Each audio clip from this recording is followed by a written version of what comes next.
joking maybe the easiest transition I've had.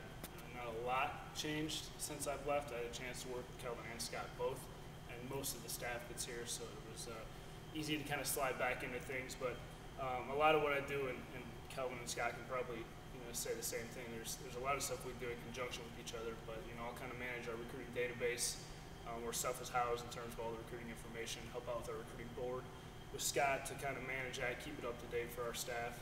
Three of us will work in conjunction with Coach Fairness to kind of look at our scholarship numbers, and I don't know if Kelvin's mentioned this yet, but kind of talk about projections on where we're going next year, what we need, what needs to be identified. And as you guys know, it's pretty fluid throughout the year. It can change week to week, day to day. But we'll kind of keep talking about that and keep everybody up to date on what the needs are there. When our guys go out in the fall, Kelvin, when he'll go out there in the season, we go out in the contact period. When our guys will go out in the evaluation period in the spring, work with Kelvin and Scott to kind of make sure our guys are hitting who they need to hit, covering what they need to cover.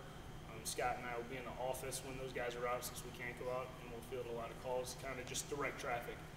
Kelvin does see a running back that he wants Coach White to put eyes on. He may be in different schools throughout the day, so get that back to Scott and myself, and we'll kind of play operator a little bit and pass that along. I'll work with Scott and Kelvin to help out with all planning and organization and execution of unofficial visits, official visits, game day visits, really any recruiting functions that may take place on campus here. And then, us try and spend a couple hours a day just reaching out and touching our top targets, whether it's via Twitter, now via texting, really just kind of keeping guys up to date, keeping those relationships going, and then, starting September 1st, we can start talking to the next class.